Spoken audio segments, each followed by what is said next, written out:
Welcome to the session Feeding the Future, Job Creation Through Food Security, Innovations within the theme on job creating ecosystems. This session will focus on agriculture, food production, and distribution innovations that generate sustainable employment while addressing hunger and malnutrition.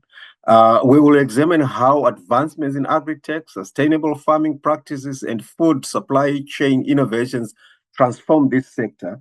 My name is Ephias Ruhode. I am a researcher at the University of the West of Scotland here in the UK. I am quite excited to meet all of you. We have been advertising this seminar for quite some time, so I'm quite excited.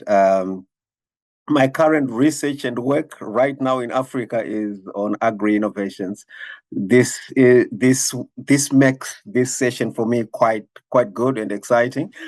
All right, so in the room I've got a panel of experts that will share with you, their expertise in the various strands of agriculture in as far as agri innovations and job creation is concerned. So I have got Professor Dr. Gostina Malope, who is the CEO and principal of Toutele Agricultural College in South Africa. I have got Professor Mandi Rukuni. He needs no introduction to people that have that are within agricultural space right through the continent and beyond. He has worked, on NEPAD. He has worked with World Bank, with IMF, with all the governments, especially in Southern Africa and NEPAD and so on. I also have got Saima Shaanika, who is chief strategist in WFP, Southern region. Then from Smart Africa, right from Kigali in Rwanda, is Mr. Tafadzwa Jowa, who is the project manager responsible for digital innovations and digital economy. And then we are going to be joined by one of my colleagues who is going to be a co-moderator with us, if he will be able to come. He is Dr. Talbot Mcheri. So today, we are going to go through the discussions in a kind of a round-robin manner. But basically our overarching question, which is the central question that we are going to answer at the end of this discussion, is how can innovations in sustainable agricultural practices, that is the skills development, food production, processing, and distribution, address both food security and unemployment, particularly in our sub-Saharan African region. So I am going to first bring Dr. Professor Malope. Like I'm in Europe, the entire Central Europe, they say Dr. Professor. Haven't figured out how they do that. So I will invite Dr. Professor Malope, to introduce Toutele Agricultural College and to introduce herself as well. The programs that they offer and the trainings done to date, as well as the positive impact on agricultural job market. So I will ask you a question, Dr. Malope. What type of skills development and training programs are necessary to equip the workforce for jobs created by food security innovations? That is looking at the gains so far by your organization. So as I introduce, a question to each of the speakers, they will also introduce, themselves in kind of more detail than what I have done. So thank you so much, Dr. Malope. Over to you. Thank you so much, Prof. What an honor and a privilege to be here today. And I think I've spent the past couple of weeks trying to unpack the topics at large, because what we are discussing today or sharing is not an sub-Saharan African problem only, but is a global challenge. My name is Dr. Gostina Malope. In SA, people call me Gabby. That's my local name. Then I've got a professional name, Gostina. Yes, I've been in the industry, I think, for the past 15 years, and my whole life resonates what I do today. And post this academic, influx, I wanted to play a role into being contribute towards the industry and the commodities across the globe. And that, I think, has been happening with the past 10 years, starting the Toutele Agriculture College of South Africa, that was fully accredited by agri-tech before, and now it has emerged to other institutions and, of course, other countries for accreditation, because post that we realized that the problems we're dealing with are not only South Africa, but it's the whole continent. And the college is actually based in South Africa, started in Johannesburg, Pretoria, and then permanently moved it to KZN, because KZN's resonate high value of agri and agro processing and development at large, because it's a coastal area, but moreover, the community and the cultural base stimulates agricultural practices because of their traditional and tribal mendings. I also just want to take this opportunity to, take a moment on the journey of Toutele Agriculture College, having students that have also been admitted in other African countries, where they are currently, transitioning with their studies to do processing at large, because post what we gave them educationally, they needed to see other ways. And of course, we thank the partnerships with other universities that are currently admitting our students to further foster them into becoming, entrepreneurs and agripreneurs. That's my new terminologies, because we believe in our college, we don't want to just graduate employable graduates, but we want to graduate, self-employable graduates. Looking at this particular, I would speak about the opportunities that agriculture has. And I'm telling you, agriculture programs are still pregnant. You're not yet given birth fully. Because if you look back then, this was male-dominated industry. And of course, I'm grateful and happy that I took this journey, because it actually unfolded and unscripted itself as we go along, when I realized that the opportunities are not supposed to be just for me, but there is more me's that needs the same opportunities. And a child from a rural area who cannot afford a central, state-of-the-art education can actually benefit from this, because this is a livelihood. This is part of their survival list. We then sort of culture it in a way that it's going to admit and accommodate them. Girls in at large were not actually keen back then into this, but right now women are on the move in agriculture. And there's a saying in an African context that if you give a woman a seed, you'll find a farm. And that is definitely what is currently happening. Women are leading this aspect, and that on its own says that there is a job creation, because whatever initiatives that they come up with, it has to come and foster employment.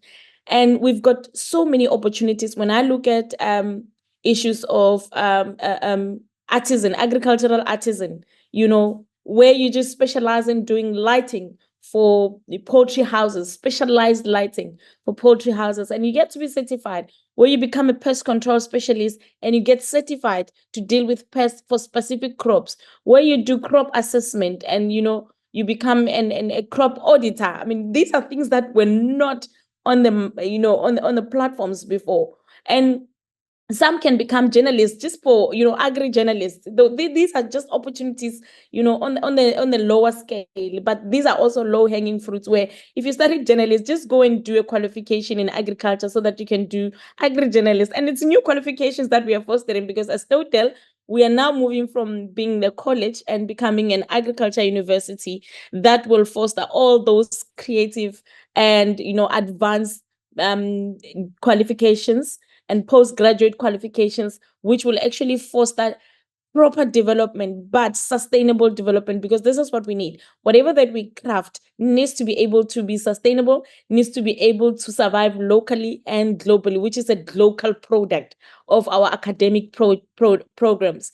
And part of it is the immersions that we do, where we take students to go and visit other universities in another country which are specializing in agriculture.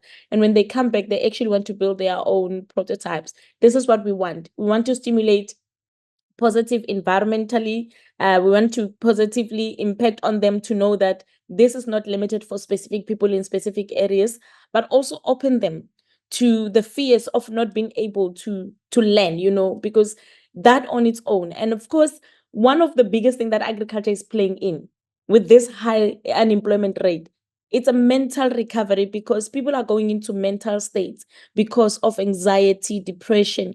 And in agriculture, we use it as part of therapy as well. You know, people that are going through a lot, that I always look and laugh when people say take the agriculture sector or their agriculture space, and they say it's a side hustle. For me, you cannot side hustle something that you are wearing, something that you are eating, something that you're drinking, and something that actually breathe air, because, you know, carbon control, we need this agriculture space, you know, the timber section, it's a whole lot. And for me, I'm saying there is so much opportunities, there is so much job opportunities.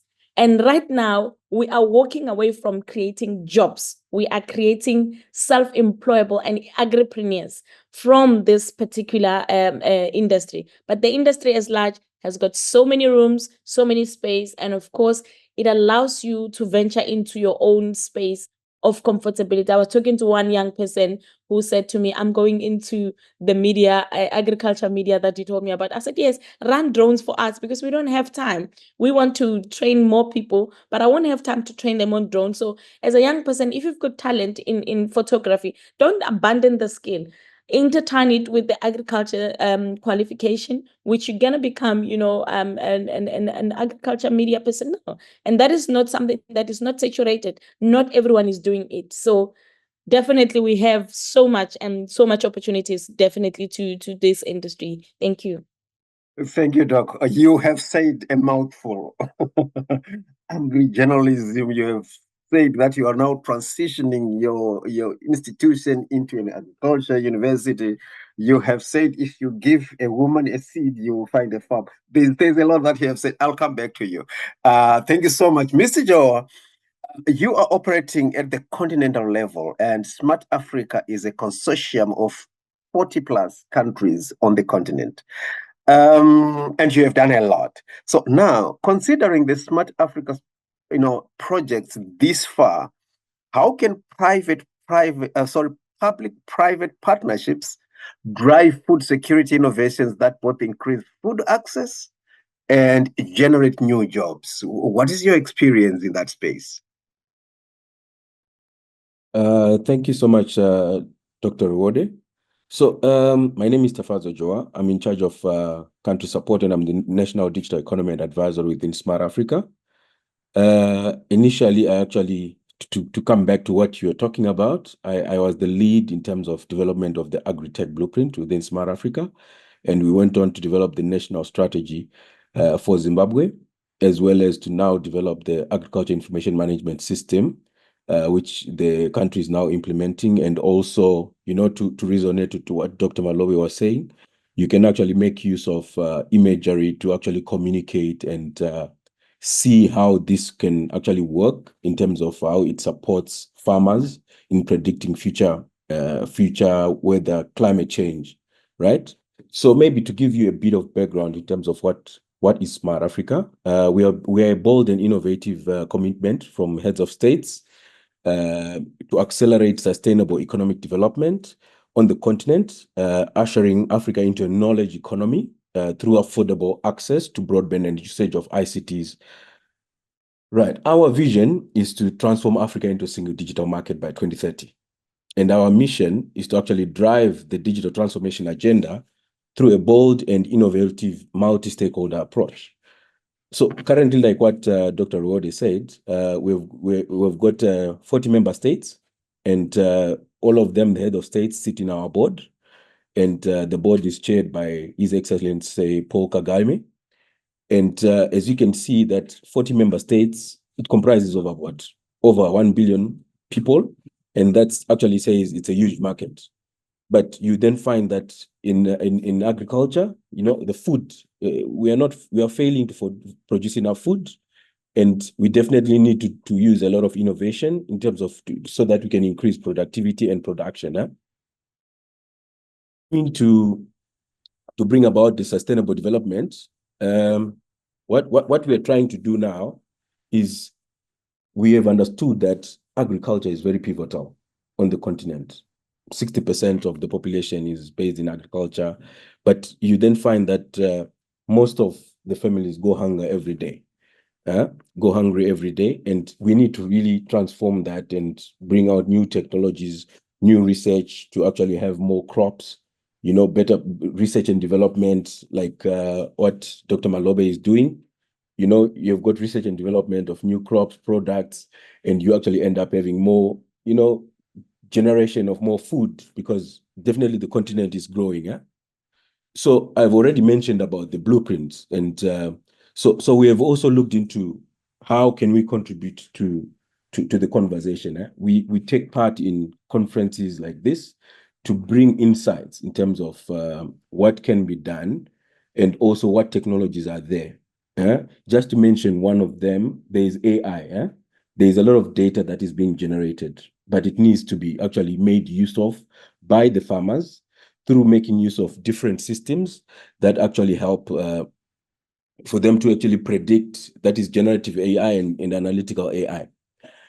Within Smart Africa, we've actually gone a step further to say, okay, we have got a lot of youth that are out there, right? So how can we support them? We've got the startup ecosystem that we have, whereby we bring in a challenge fund, and currently we're running an AI for climate change challenge fund, whereby youth come with solutions that can actually help us in terms of supporting the agriculture sector.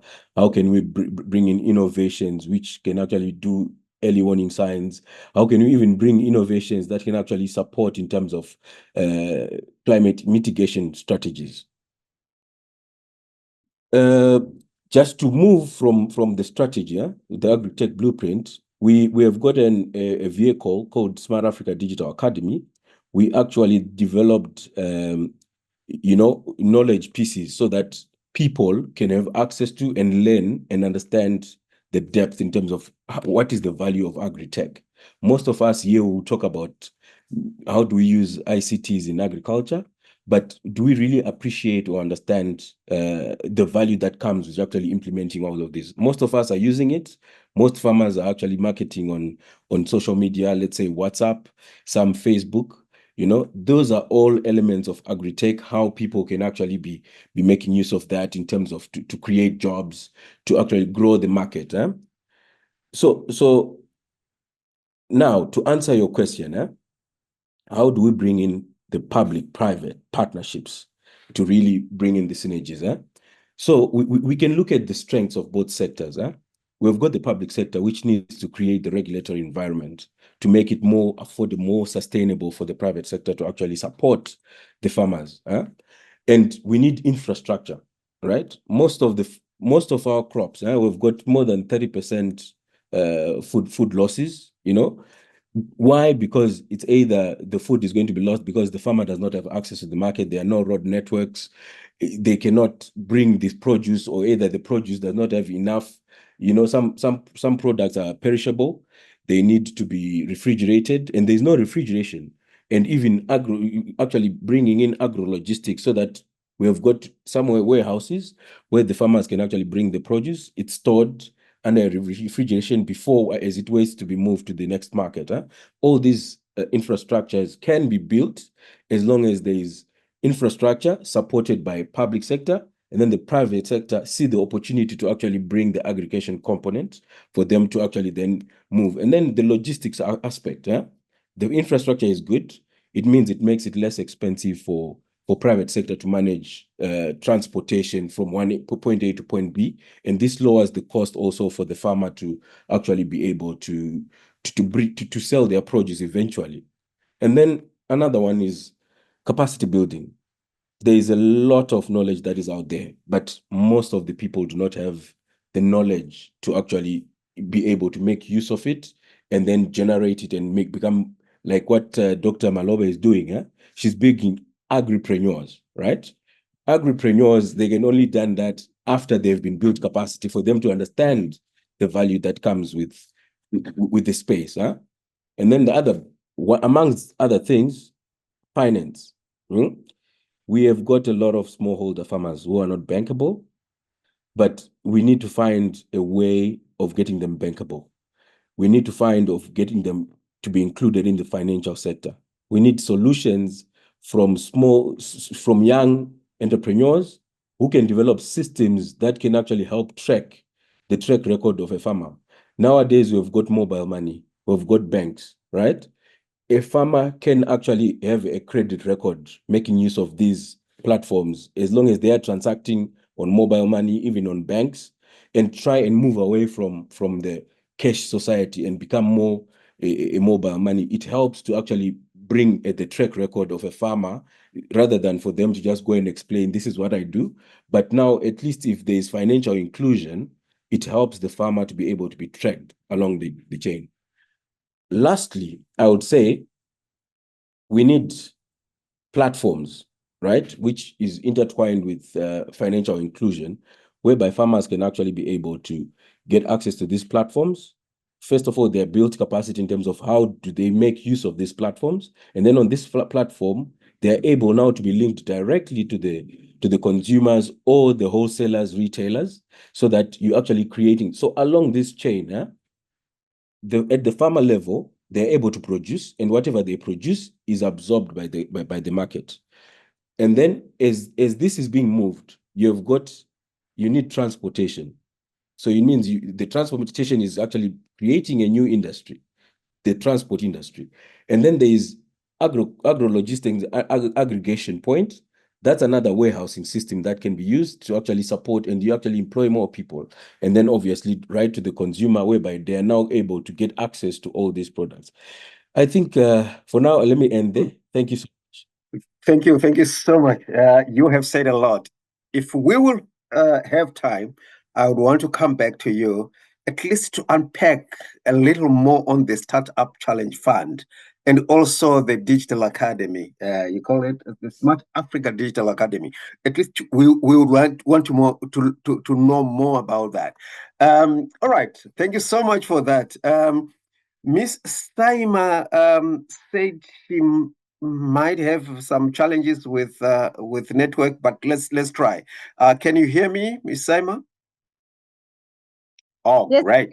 I can hear very well. Yeah. Okay, awesome. All right. You work for WFP, Southern Africa region, and looking at what WFP has done in the region to date, what would you say is the economic impact of investing in food security innovations, on local economies, especially in the region with high levels of unemployment, like Southern Africa, and poverty? What has WFP done so far, to effect, that aspect? Well, thank you very much for that question, Ephias. And probably because of my network, I might have at one point going to put off my video just to preserve the sound. But to answer you, to sustainably tackle food security challenge in Africa, I think it's very crucial to comprehend the African food systems along with the related challenges that you have spoken about, which is high unemployment. But apart from the challenges that we also have opportunities that do exist. There are several key factors influencing the current food system, which I think need to be taken into consideration.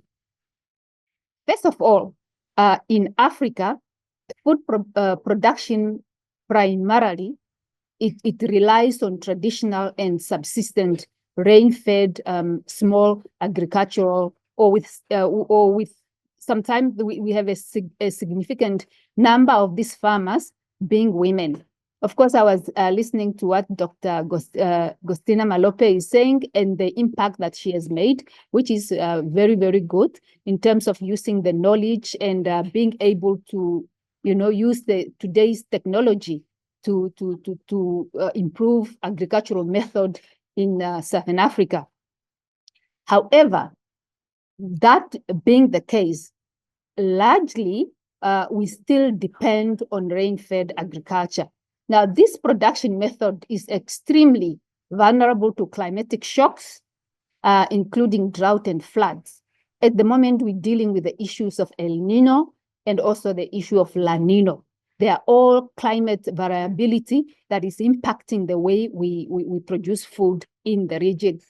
So this is really characterized by a labor-intensive practices that employ outdated agricultural tools, minimal agricultural inputs, which is leading to very low yielding and limited mechanization, which we also have restricted, or we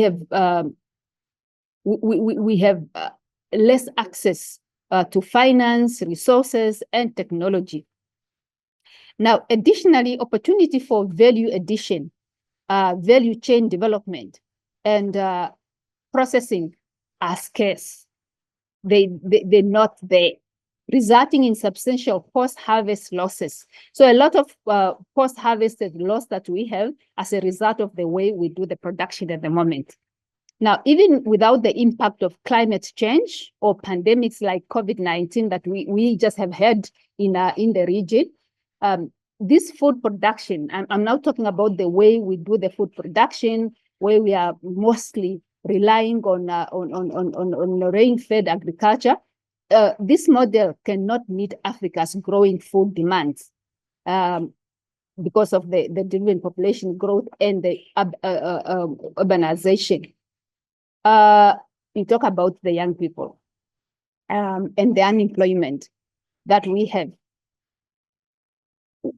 What we have at the moment, young people, particularly in rural areas, encounter difficulties in securing decent jobs. And those engaged in agriculture and agribusiness face challenges that, such as limited access to financing, as I've stated earlier. And once you have, it's not only financing. Financing is one part, but also a market. You might be doing something, but if you have no access to the market, you are kind of, as they say, you are dead on arrival, because, I mean, where do you go with your product if you have no access to financing, I mean, to the market? So those are some of the challenges that we are facing. And those challenges that we are facing results then in not us doing so well. So how do we then come in? Let me switch off my my video, because I feel like I'm tripping. Okay, it's fine, Saima. Yeah. Yeah.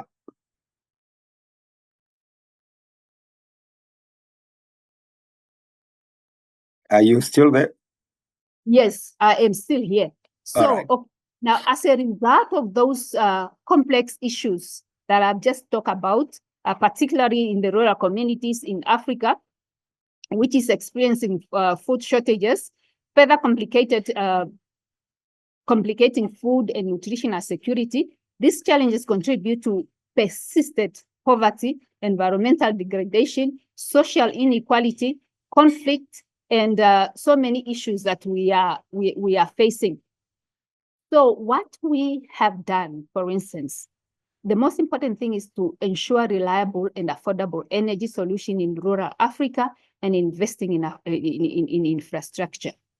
And we need to revolutionizing agriculture through mechanization, access to technology, and digitalization.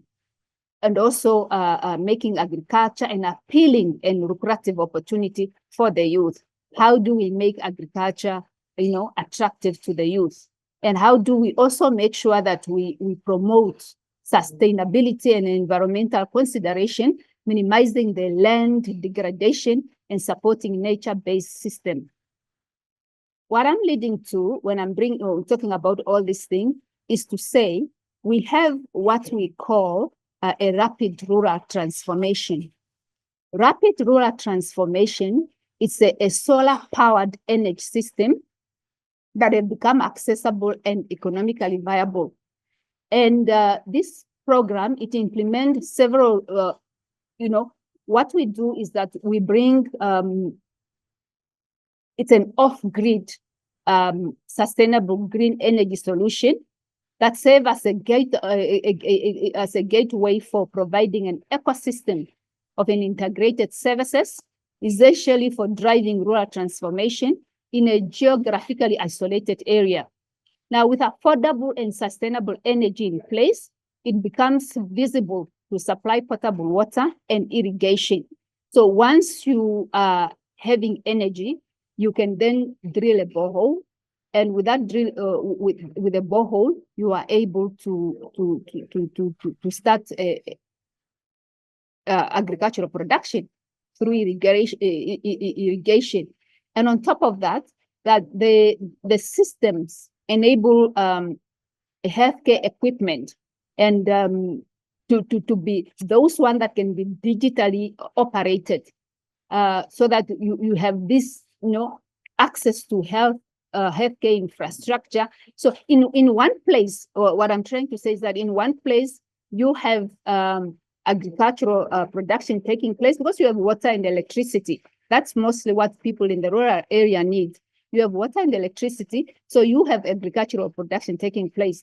But you can also have healthcare solution where you can connect to a doctor who might not be, or a nurse who might not necessarily be on site, but you are able to be especially in the rural areas where a woman might have a pregnant woman might have a problem, you will be able to really call a nurse on standby or a doctor somewhere else and be able to be given your some of a solution, first aid solution, just through a phone call, but you looking at each other because you've got electricity that will make it accessible or enable you to have that conversation like just what we are having now.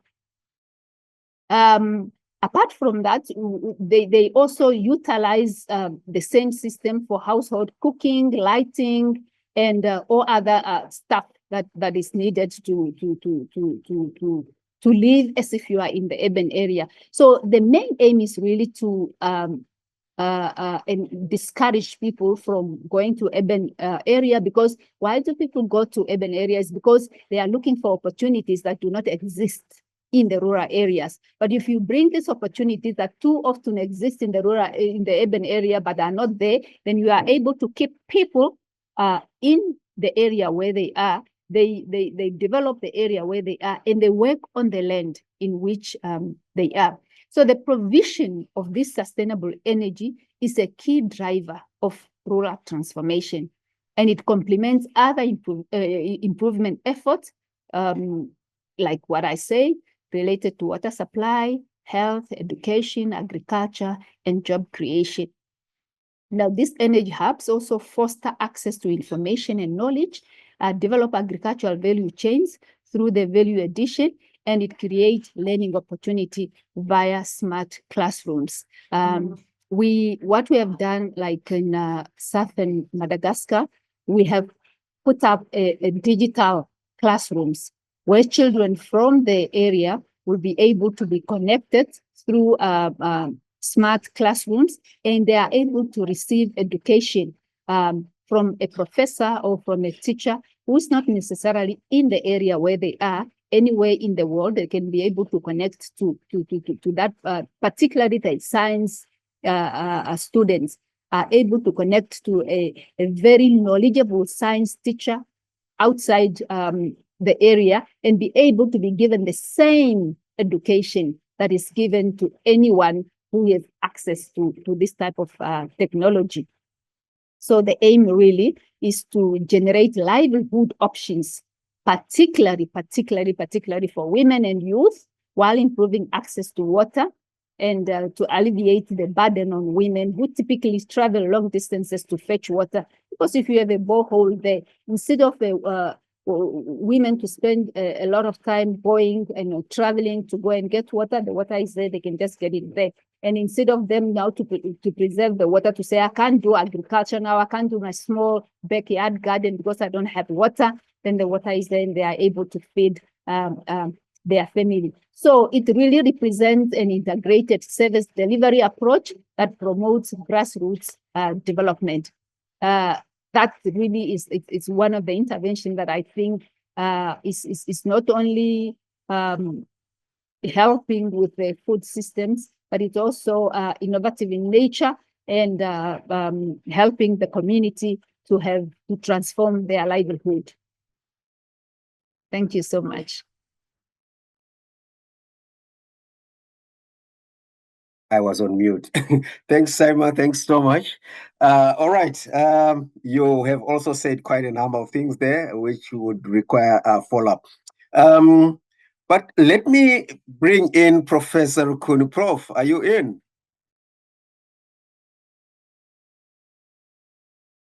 Prof Rukuni, are you in? I think I was muted also. Oh, great. Thanks, Prof, for being with us. We are really, really privileged to have you. Yeah, Prof, you have worked and you currently work with various governments as advisor to ministries of agriculture across the continent. You have been everywhere in as far as agricultural innovations and interventions on the continent is concerned. So this question to you is actually at that level where we say, how can policy interventions and government support create an enabling environment for food security innovations to thrive and generate meaningful employment? This question, comes, in the backdrop of your vast experience working, at AU, NEPAD, and so on. So yeah, you can share your experience with us in that regard. Well, thank you for the opportunity, and greetings to colleagues. I mean, if I knew what I know now, when I started my career 45 years ago, I would not have taught my students 90% of what I taught them. The reason being that it took me a long time, like most of us, to realize that in spite of good projects and good efforts across the continent of Africa, not just by national governments, but also by development partners, including the so-called real heavyweights, FAO, World Bank, IMF, name it. So as time went on, I realized that we are analyzing the problem at a lower level than it was created. And I just needed to keep going up the ladder until I got my highest level of strategic analysis. And up until maybe 10, 15 years ago, it became clear to me that I got part of the answer, I believe, because when I realized that every one of the 55 countries in Africa, every single one is in a middle income trap. Doesn't matter you get to lower middle income status, either you're in a lower income status and then you're in a low income state trap, but most kind of get to middle income, even upper middle income, like your South Africa and many other few African countries, but you don't go beyond upper middle income status. And the question is why? Until I delved in all manner of literature, and especially the new structural economic literature of the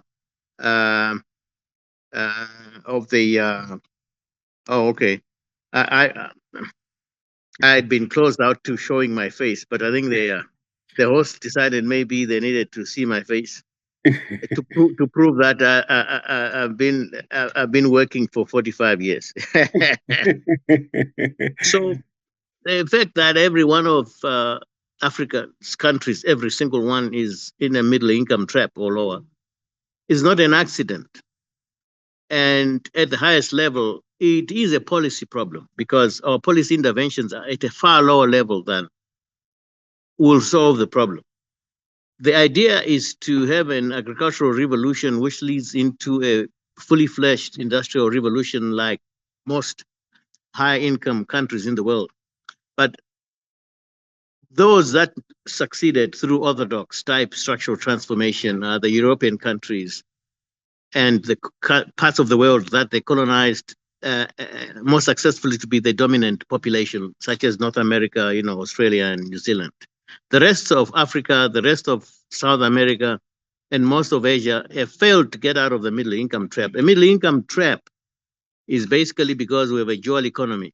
It's the effect of the dual economy, meaning that the majority of the population was left out and is still left out of the mainstream manufacturing, industrial, commercial processes. That cannot be corrected by elections or good governance or absence of corruption. It's a structural problem of the economy, which if you don't realize that it requires massive changes in the way that we structure our development strategies, structure our budget architecture. In fact, the budget architecture alone has to completely shift if you follow how the few countries who have succeeded to break through a middle income trap, such as the most recent one being China, of course. But you can go back to your careers, even starting with Japan after the Second World War and a few others. The business. Creating jobs, creating many agro businesses means the economy is industrializing. There's no other way to do that. So the question is, why is Africa continually having massive, rapid urbanization, but without manufacturing in the cities? That's an orthodox structural transformation. When you have rapid urbanization without much improvement in manufacturing, it means you're in a middle income trap and you're just exporting rural poverty to urban poverty. No single African country has figured how to get out of that, including our most successful industrialized nation, South Africa, but it also includes other ones, Egypt, Kenya, Algeria, all of them. And if South Africa couldn't get out of middle income trap, there's very few chances that everyone else would. But as you know, South Africa is in a deep middle income trap. When I was advising the South African government, that's when I realized, wow, now I've now confirmed that everyone is in this trap. And I was advisor there for the land reform program and the agricultural modernization program from 2016 up to just COVID time. And I was amazed at how even that economy, which is our most sophisticated industrial economy, cannot get out. I mean, at that time, when I was looking at it up to about 2020, South Africa still had maybe 58, 59 million people, out of which only 7 million are taxpayers. So, I mean, already that tells you you're in a deep middle income trap. The equilibrium rate of unemployment never went down in SA for the last 25, 30 years. And the economic growth rates are very small, 1%, 2%. So it's just like the rest of the continent. I mean, to get out of that trap, you need to be growing at double-digit figures for not 1 decade, but 2 decades or more. So all of us, without exception, on this continent, are analyzing the problem at the wrong level. And to be able to get out of it, it's not a question of projects that create jobs for young people and women, prioritizing food security. You're just treating the symptoms. It has to be a massive upliftment and integration of the rural communities into manufacturing, industrial, commercial processes.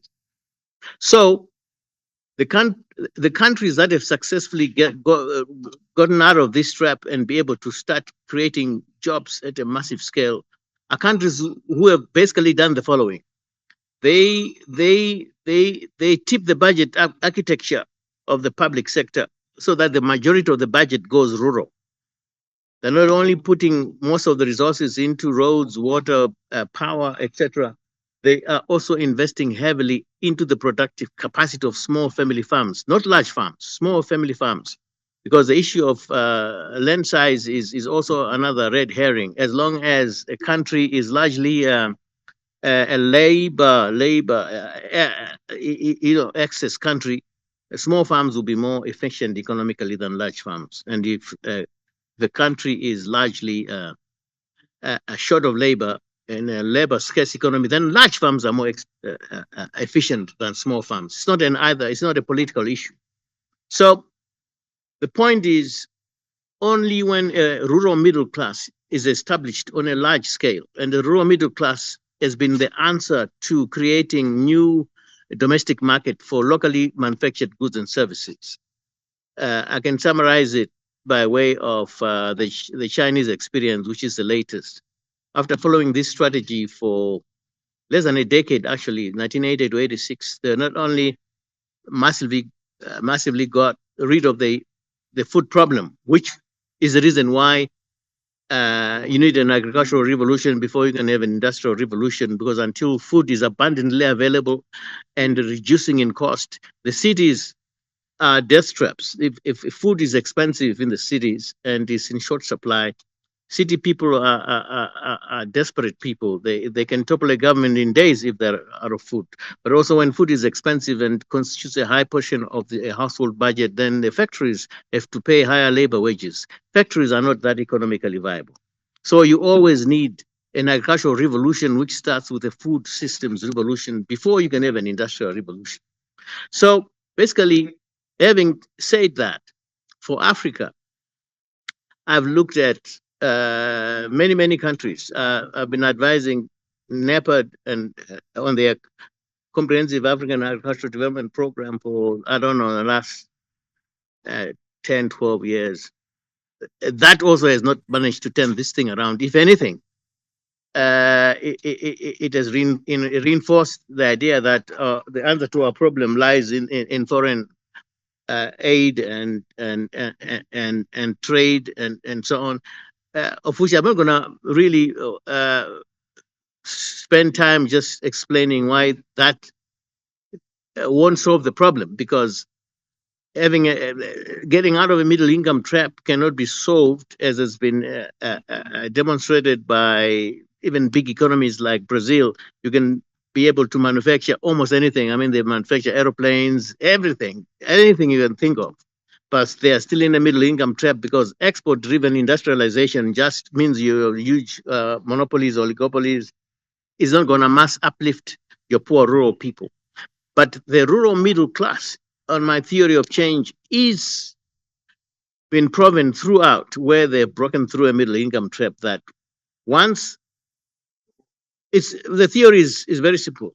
The studies worldwide show that for rural people, if their income is anything up to $3-4 a day, it doesn't change their consumption patterns much. But once their incomes start growing from $4, $5, $6 a day per capita, the consumption patterns change. They start consuming more manufactured goods and services, more fruits, more vegetables, more meat. And that is the class that will consume locally manufactured goods and services, not imported. And then if you then push your village and township or rural manufacturing for the light industries, not for the heavy industries, then you create a rural middle class, which becomes mass producers of their own raw materials, mass processors of their own raw materials, and mass consumers of the locally manufactured goods and services. Now you've got an economy which can grow as fast as you can ever want. When, well, as to are we ever going to get an African country soon which realizes this and starts changing radically policy direction, especially towards people-oriented budgets? The budget architecture has to go where the people are, and has to go where a lot of labor is available, creating labor-intensive type light industries. You don't need heavy-duty monopolistic industries in labor surplus, especially rural economies. So our universities, our colleges don't teach structural transformation. They don't teach history to understand how one industrializes a country. We are busy building factories. We confuse manufacturing with industrialization. Building factories is just building businesses. Manufacturing is a technical process. Industrialization is a mass transformation of the entire society. Society transforms from family to community to all levels. Transformation towards reorganizing for higher production, higher productivity, higher diversification of products available, from raw materials to manufactured goods and services. So in summary, we have to create at a very high level of policy capacity for that mass production of raw materials and mass processing it and mass consuming our own local goods and services right in the rural areas. And at each stage of mass production of raw materials using improved ways of labor efficiency, you bring small machines and even in the mass processing stage, you're creating many types of businesses to process proliferation of machines. It's when the countryside is buzzing with light industries and machines. That's what creates demand for heavy machinery. So because heavy machinery is there to produce machines that produce machines. So I know I've overspoken. So back to you. I know I'm sounding depressing news, but we have to start there. Otherwise, we're just treating symptoms and not the problem. Thank you. Thank you so much, Prof. I got mass upliftment of rural populations, as the underpinning aspect in terms of changing our structural economy. Right. We don't have time now. There are some questions. So, Mr. Jowa, in a split second, please, where is the academy? Where is the Smart Africa Digital Academy? In a few seconds. The Smart Africa Digital Academy is located. We are headquartered in Rwanda, Kigali, but they can always go onto our website and then apply there, and then we'll be able to assist them. Okay, awesome. Then another question is, this is about your challenge fund. The same? No. Yeah, I think so. Is it for individuals? And how do people enroll on that? So on startups, how we do is we roll it out. We send out a call for expression of interests, and for those who have qualified, they go to a grading process, and then they'll be included into the accelerator and incubator process. And then if they are successful, they'll be able to be supported with grant funding, depending at what level. Are they at ideation level or they're advanced? So how do people get access to that information? The same way. They come through the website. The website, and then, okay. Yeah, awesome. and you can even give those my credentials, my email. The organizers have got my email. You can always share with those who are interested, and then I will direct them to the relevant people. Okay, great. Shumani, are there any more questions? No, Ephias, there are no more questions. Okay. Yes, our audience, you are free to raise a question. We still have 5 or so minutes. You're free to raise questions. If we don't have questions, I think we can actually wind down, or we wind up, or we wind off, whatever that is. So we spoke about the overarching question: how can innovations in sustainable agricultural practices, skills development, food production, processing, and distribution address both food security and unemployment? And we have heard from our panel of experts. Dr. Malope, who is the CEO of the Toutele College, spoke about the skills development, and she spoke about agripreneurship. She spoke about agri-journalism. She spoke about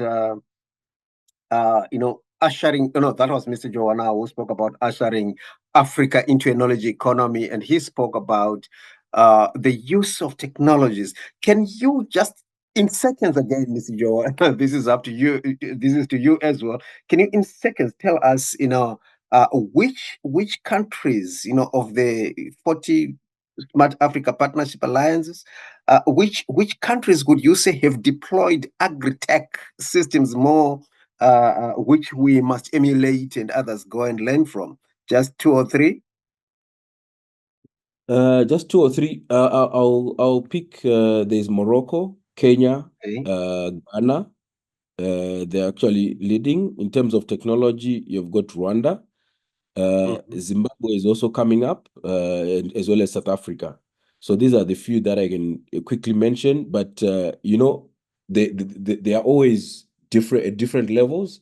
It's either some are more advanced in terms of ICT being introduced into agriculture, or some are more advanced in terms of agriculture, but still coming up in ICT. Okay, great. Thank you. Saima, you're still in the room? Miss Saima Shaanika, can you hear me? You can unmute. Yes, I No, can hear you loud and That's right. clear. You spoke about quite a number of projects that you are doing, but suppose, a group of agripreneurs, like Dr. Malope has said, approach you with a perfect, technical proposal. What do they do? What do you consider those? Do you fund those? What does WFP do? Collaboration and partnership is key. And whenever we find synergy in what we do, we are always able to, or we are always willing to collaborate and find partnership. And what we do most is to ensure that we support priorities of the community. And if the community is suggesting or is coming up with proposals that are aimed at improving or transforming the life of the people, and there are those that would want to collaborate with us, that's key. Collaboration and partnership is key. Over from us. Okay, great. Thank you. In the chat, I'm sure our audience in the room can have access to the chat. Is that correct, Shumani? Does everyone in the room or in the other room have access to the chat? I will paste, they don't have access to the chat, but I will paste everything for them on their platform. Okay, great. Because there are links there, Smart Africa links, Toutele College links. Right. I think I will take this opportunity to thank our panelists.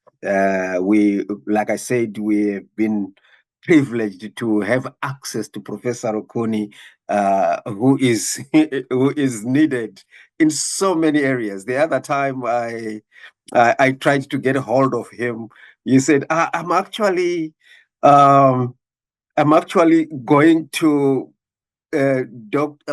Minister of Agriculture in South Africa, Toko Didiza. Then we have got a meeting at the advisor there. I'm going to Ghana. We are privileged to have him. Thank you so much for your expertise. And Saima, we would want to connect with you, and the audience now understand if they have got projects that they want to do. WFP is prepared for collaborative and partnership projects. And Dr. Malope, thank you very much for being part of this and sharing your knowledge, your vast knowledge. I was going to ask you, but we don't have time, especially in terms of numbers and digits. How many have graduated so far since you started, and the impact that you have had, on the job economy? Do you know how many, roughly?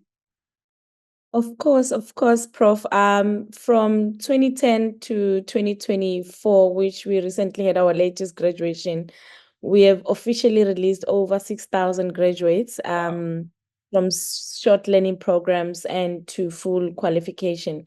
And of course, we're looking to take in a bigger number for the postgraduate qualification, which is sectoral MBAs that we are currently crafting for the agriculture sector. So I'm also seeing a partnership and a collaboration where we're going to do case studies together with WFP and as South Africa, of course. Great. All right. So our audience in the room, there is an opportunity to collaborate and also to enroll for courses. Mr. Jowa from Smart Africa, we want to thank you for sharing your expertise. We would have, liked to hear a lot of, agri-technologies that have been appropriated out there within the space to really know that, Africa is not stationary. Africa is actually moving. In as much as we say a lot about, underdevelopment, and there is a lot of development. We are really moving. Dr. Tolbert Mcheri, thanks for coming. Otherwise, we're ending here. We want to appreciate the presence of everybody. And thank you, Shumani, for moderating and keeping us in check.